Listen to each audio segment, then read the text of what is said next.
नमस्कार दर्शकों, मैं नीरज सिंह राघव लेकर आया हूं आपका अपना मन पसंदीदा प्रोग्राम सनातन तत्व ज्ञान। इस कार्यक्रम के जरिए सनातन धर्म में जो भी ज्ञान था, जिन जिन तत्वों से लिया गया था, उस ज्ञान के जरिए ही अपने धर्म को आगे बढ़ाया गया था, लोगों का विकास किया गया था और उनमें जो भी परेशानियां होती थी उनको इस ज्ञान के माध्यम से दूर किया गया था।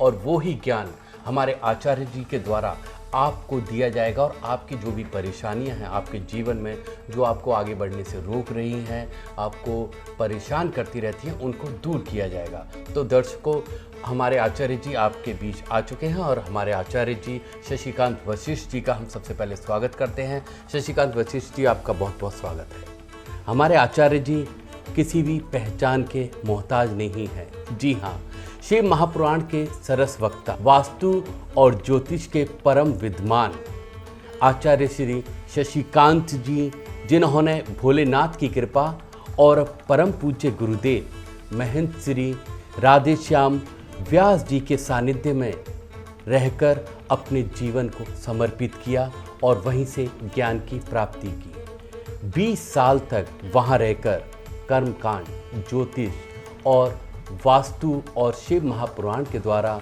उन्होंने हजारों लाखों लोगों का कल्याण भी किया। और हम आपको बता दें कि महंत श्री राधेश्याम व्यास जी के उत्तराधिकारी के पद को भी उन्होंने प्राप्त किया है। तो ऐसे आचार्य जी का हम अपने स्टूडियो में स्वागत करते हैं। आचार्य जी, आपका बहुत बहुत स्वागत है। ओम नमः शिवाय। इस कार्यक्रम के माध्यम से हमारे जीवन के अनेक समस्याओं का समाधान हमें कैसे मिले, इसी संकल्प के साथ आपके जीवन में प्रभु भक्ति किस प्रकार हो, आपके जीवन में जो आप भटक रहे हैं, आपको सही मार्ग नहीं मिल पा रहा है, कौन सा मार्ग अपनाएं जिस मार्ग को अपनाकर प्रभु की भक्ति भी प्राप्त हो, जीवन के कष्ट भी दूर हों, इसी भावना के साथ आज हम इस कार्यक्रम को आरंभ कर रहे हैं। जी आचार्य जी, यानी आप किस तरीके से अपनी मंजिल को पा सकते हैं। वैसे साथियों, आज की भागती दौड़ती ज़िंदगी में हर मनुष्य अपने मुकाम, अपने उद्देश्य और अपने मंजिल की प्राप्ति के लिए दिन रात एक किए हुए है और वो दौड़ता ही चला जा रहा है। किसी को मंजिल बहुत जल्दी मिलती है तो कुछ लोगों को पूरी ज़िंदगी का समय लग जाता है, लेकिन फिर भी मंजिल नहीं मिल पाती। जिनको मंजिल जल्दी मिलती है उनको उनकी मंजिल दिखाने वाले यानी उनके गुरु या उनके आचार्य जी होते हैं। और आज हमारे स्टूडियो में ऐसे ही आचार्य जी आपको आपकी मंजिल तक बहुत जल्द पहुंचा देंगे और आपके सभी कष्टों को दूर करेंगे। तो आचार्य जी, जैसे कि इस समय सावन का महीना चल रहा है और उसमें ही हम अपने कार्यक्रम की शुरुआत कर रहे हैं। तो ये जो वैसे 1 महीने का होता है सावन का सोमवार, लेकिन इस बार 2 महीने का हो रहा है, तो ये इसके बारे में हम जानना चाहेंगे, ऐसा क्यों? साथियों, जैसा कि आपको ज्ञात है, श्रावण का महीना चल रहा है। इस बार श्रावण का महीना अधिक मास होने के कारण 2 महीने का इस बार श्रावण मास है। अधिक मास का बहुत ही अत्यधिक महत्व है और इस बार श्रावण का महीना अधिक मास है। श्रावण का महीना अधिक मास होने के कारण जो इस बार श्रावण के मास में श्रद्धा और विश्वास से भगवान भोलेनाथ की पूजा करेगा, आराधना करेगा, साधना करेगा, उससे अत्यधिक लाभ मिलेगा और अवश्य ही भोलेनाथ कृपा करेंगे। जी गुरु जी, तो हम ये भी जानना चाहेंगे इस सावन महीने की, सावन की जो ये महीना चल रहा है, इसकी जो महिमा है, जी, इसके बारे में जानना चाहेंगे, क्या है इसकी महिमा? देखो, पहली बात तो इस महीने का नाम श्रावण का महीना क्यों पड़ा जी, और श्रावण का महीना ही विशेष रूप से भगवान भोलेनाथ की पूजा का क्यों बना जी। तो कई लोग के मन में शंका है। इस शंका को दूर करने के लिए मैं आपको बताना चाहूँगा, शिव महापुराण के माध्यम से जिस समय पूर्ण ब्रह्म परमेश्वर सदाशिव भोलेनाथ ने सर्वप्रथम भगवान विष्णु को प्रकट किया, विष्णु की नाभि से ब्रह्मा जी प्रकट हुए जी। जिस समय ब्रह्मा जी प्रकट हुए, सोचने लगे कि मुझे किसने पैदा किया है, मेरा पिता कौन है। तब भगवान विष्णु बोले कि मैं तुम्हारा जनक हूँ, क्योंकि तुम मेरी नाभि से निकले हो। इसलिए ब्रह्मा को अभिमान हो गया कि मैं विष्णु का जनक हूँ, पिता हूँ। इस बात को लेकर के विष्णु और ब्रह्मा में युद्ध छिड़ गया। जिस समय युद्ध छिड़ा उसी समय पूर्ण ब्रह्म परमेश्वर सदाशिव ज्योतिर्स्तंभ रूप में प्रकट हुए। ज्योतिर्स्तंभ प्रकट होते ही दोनों का युद्ध रुका और वही ज्योतिर्स्तंभ से शिवलिंग का प्रादुर्भाव हुआ। तो उस समय सदाशिव ने ब्रह्मा की षष्ठी की पंचांग के अनुसार पूरे 1 महीने तक जो सदाशिव ने शिव की पूजा का ज्ञान, शिव का रहस्य, विधि विधान जो श्रवण कराया, उस विधान को श्रवण कराने के कारण वो 1 महीना 30 दिन श्रावण मास के नाम से विख्यात हुआ। भगवान से प्रसन्न हुए, ब्रह्मा विष्णु की पूजा से वरदान दिया कि ब्रह्मा विष्णु जो मनुष्य भक्त कलिकाल में श्रावण मास के पूरे महीने में मुझ शिव की पूजा करेगा उसकी अवश्य मनोकामना पूरी होगी। और जो तुमने 30 दिन तक पूजा की है, इस महीने का नाम श्रावण का महीना होगा। जी, तो हमारे आचार्य जी ने किस तरीके से आपको शिव महापुराण के अनुसार बताया कि श्रावण मास का नाम क्यों पड़ा, उसकी महिमा क्या है और किस तरह से उसकी उत्पत्ति हुई। तो आगे हम ये जानना चाहेंगे कि इस सावन के महीने में जो पूजा पाठ की जाती है, लोग अपने कार्य को सिद्ध करने के लिए भगवान शिव जी को प्रसन्न करते हैं। तो हर कोई, कुछ लोग हैं जो अलग अलग तरीके से ये पूजा करते हैं, इसका सही नियम क्या है? जी, पहली बात तो जो श्रावण महीना है ये बहुत ही विशेष मास है, विशेष महीना है। इस श्रावण मास की महिमा शिव महापुराण में बहुत अत्यधिक बताई गई है कि जो भक्त श्रद्धा और भाव से 1 लोटा जल भी यदि शिवलिंग पर चढ़ा दे तो श्रावण मास की पूरे महीने भर की पूजा करने से पूरे वर्ष भर भोलेनाथ कृपा करते हैं। बहुत बड़ी महिमा है श्रावण के महीने की। जी।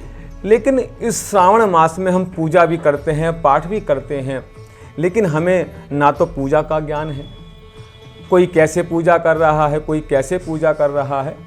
लेकिन शिव महापुराण में जो श्रावण की पूजा का विधान बताया गया है कि मनुष्य जो पूजा करे वो पूरे महीने सत्य का पालन करे। जी। बड़े श्रद्धा और विश्वास से भगवान भोलेनाथ के चरणों में ध्यान लगाकर शिव जी के मंदिर में जाएं, उत्तर दिशा की ओर मुख करके भगवान शिव के शिवलिंग पर अखंड जलधारा से अभिषेक करें। जी। अभिषेक करने के बाद लाल चंदन लगाएं और बेलपत्र चढ़ाएं। बेलपत्र चढ़ाने के बाद पुष्प आदि जो भी आपके पास सामग्री उपलब्ध है, दूध, दही, घी, शहद, बूरा इत्यादि अनेक सामग्रियां हैं, लेकिन आप यदि केवल 1 लोटा जल से ही भगवान शिव की पूजा करते हैं, पूजा करने के बाद लाल चंदन लगाने के बाद बेलपत्र चढ़ाना है। बेलपत्र चढ़ाने के बाद लाल आसन पर बैठकर एक सुंदर दीपक जलाइए, देसी घी का दीपक, फूल बत्ती वाला, वो दीपक जलाकर भगवान शिव के चरणों में ध्यान लगाकर एक भगवान शिव का बड़ा ही अद्भुत स्तोत्र है जिसको रामचरितमानस में तुलसी बाबा ने भी लिखा है। नमामीश मीशान निर्वाण रूपम विभुम व्यापकम ब्रह्म वेद स्वरूपम निजम निर्गुणम निर्विकल्पम निरीहम चिदाकाश माकाश वाशम भजेहम। इस रुद्राष्टकम का जो पाठ करता है, इस पाठ के करने से ही भगवान भोलेनाथ प्रसन्न हो जाते हैं और आपकी सारी कामनाओं को पूर्ण करते हैं। तो हमारे आचार्य जी ने बताया कि शिव जी को प्रसन्न करने के लिए सिर्फ 1 लोटा जल ही काफ़ी है। बहुत से लोग घी, बूरा, देसी घी, शहद और दूध भी चढ़ाते हैं और इसका क्या महत्व होता है ये हम आपको आगे आने वाले कार्यक्रमों में बताते रहेंगे। तो हम अपने आचार्य जी से ये जानना चाहेंगे, आचार्य जी मान के चलिए हम कहीं ऐसी जगह पर रह रहे हैं जहाँ पर घनी आबादी है, पेड़ पौधे नहीं है, वहाँ बेलपत्र का मिलना बहुत ही मुश्किल हो जाता है क्योंकि आजकल आम पेड़ भी नहीं मिल पाते हैं, तो बेलपत्र नहीं मिलता है मनुष्य को। तो वो फिर भगवान पर बेलपत्र के अलावा क्या चढ़ाए जिससे उसकी मनोकामना पूरी हो जाए? राघव जी, आपने बहुत ही सुंदर प्रश्न किया। जी। जैसा कि आपको ज्ञात है कि भगवान शिव की पूजा में बेलपत्र का अत्यधिक महत्व है, क्योंकि शास्त्रों में कहा गया है त्रिदलम त्रिगुणाकारम त्रिनेत्रम च त्रिधायुतम त्रिजन्म पाप संहारकम बेलपत्रम शिवार्पणम। जी। बेलपत्र को समर्पण करने से हमारे 3 जन्मों के पाप समाप्त हो जाते हैं। लेकिन यदि आपको बेलपत्र ना मिले तो इसका भी बड़ा सुंदर विधान शिव महापुराण में बताया गया है। जो पहले से चढ़े हुए बेलपत्र हैं शिवलिंग पर, जी, जब हम मंदिर में जाते हैं जी, तो पहले से भी शिवलिंग पर बेलपत्र चढ़े होते हैं। जी। उन्हीं बेलपत्रों को उठाकर नारायण रूपी जल में उनको स्नान कराकर, जी, चढ़े हुए बेलपत्रों को जल से स्नान कराकर, जल से धोकर पुनः आप जब शिवलिंग पर चढ़ा देंगे तो भगवान शिव कहते हैं कि मैं नए बेलपत्रों को चढ़ाने का फल अवश्य ही प्राप्त कराऊंगा। जी। तो आपने आचार्य जी से सुना कि किस तरीके से आप भगवान शिव को उन पर चढ़े हुए बेलपत्र को दोबारा से जल में धोकर दोबारा से एकदम भाव के साथ शिवलिंग पर चढ़ाते हैं तो भगवान शिव प्रसन्न हो जाते हैं, क्योंकि शिव भाव के भूखे हैं। जी हाँ, तो शिव जी से मनोकामना पूरी करने के लिए आप उन्हीं पर चढ़े हुए बेलपत्रों को दोबारा से चढ़ाकर अपनी मनोकामना पूरी कर देते हैं, क्योंकि वो सबकी मनोकामना पूरी करने वाले हैं। इसीलिए उनको देवों के देव महादेव भी कहा गया है। लेकिन महादेव क्यों कहा गया है, अब ये हम जानेंगे आचार्य जी से। तो आचार्य जी, हम ये जानना चाहेंगे कि भोलेनाथ जी को देवों के देव महादेव कहा गया है, तो ये महादेव जो शब्द है जी, जी, वो अपने आप में ही संपूर्ण है, तो जी, ये जी, क्यों उनको कहा गया है, ये जानना चाहेंगे। देखो, महादेव के बारे में जानने से पहले जी, आपको शिव शब्द का अर्थ समझना होगा। जी, ठीक है ना। शिव का अर्थ है कल्याण। जो हमेशा कल्याण करने वाला परमात्मा है, उस परमात्मा का नाम है सदाशिव। जी। पहली बात, भगवान शिव का ना कोई आदि है ना कोई अंत है। वो स्वयं पूर्ण ब्रह्म परमेश्वर हैं, इसलिए वो देवों के देव महादेव हैं। इतना ही नहीं, देवताओं की पूजा तो केवल मनुष्य करते हैं या भक्त करते हैं या संत करते हैं, लेकिन भगवान भोलेनाथ की पूजा मनुष्य भी करते हैं, भक्त भी करते हैं, संत भी करते हैं। इतना ही नहीं, पशु पक्षी जीव जंतु भी भगवान भोलेनाथ की पूजा करते हैं। इसीलिए नंदी और सांप और बाकी जी। शिव जी के आसपास रहते हैं, और जो सर्प है वो उनके गले की शोभा बढ़ाते हैं। और इतना ही नहीं, जी, भगवान शिव की पूजा केवल देवता ही नहीं करते, राक्षस भी भगवान शिव की पूजा करते हैं। इसलिए उन्हें देवों के देव महादेव कहा गया है। जी, तो आपने जाना कि शिव जी को, भोलेनाथ जी को देवों के देव महादेव क्यों कहा गया है। जैसा कि आचार्य जी ने बताया कि उनकी पूजा मनुष्य ही नहीं करते, जानवर भी करते हैं, देवी देवता भी करते हैं, और यहाँ तक के राक्षस भी करते हैं। इसीलिए वो सबके कल्याण करने वाले हैं। जो उनकी शरण में एक बार आ जाता है वो उनका कल्याण अवश्य करते हैं।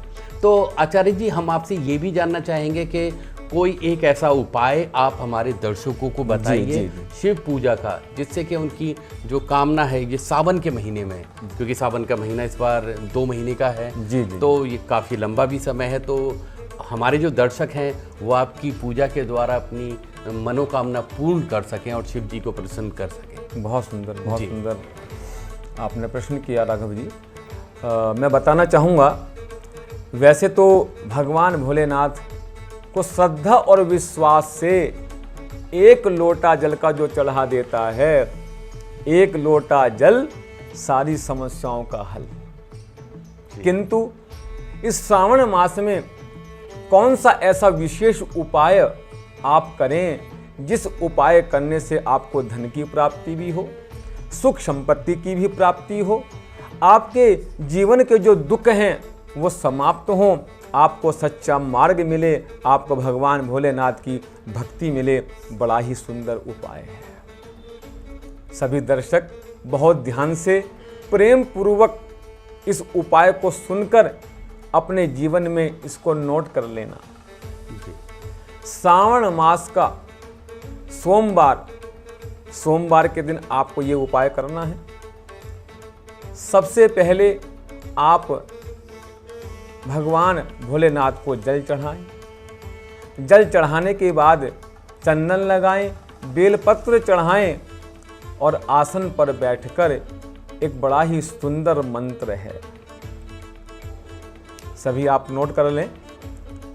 ओम तत्पुरुषाय विद्महे महादेवाय धीमहि तन्नो रुद्रः प्रचोदयात्। ओम तत्पुरुषाय विद्महे महादेवाय धीमहि तन्नो रुद्रः प्रचोदयात्। इस मंत्र का लाल आसन पर बैठकर रुद्राक्ष की माला से आप 108 बार इस मंत्र का जाप कर लेना और जाप करने के बाद भोलेनाथ से प्रार्थना करना।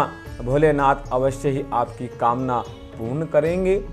और विशेष रूप से जो हम भगवान शिव का अभिषेक करते हैं जी, जिसका आपने सुना होगा रुद्राभिषेक जी। एक होता है अभिषेक, एक होता है रुद्राभिषेक।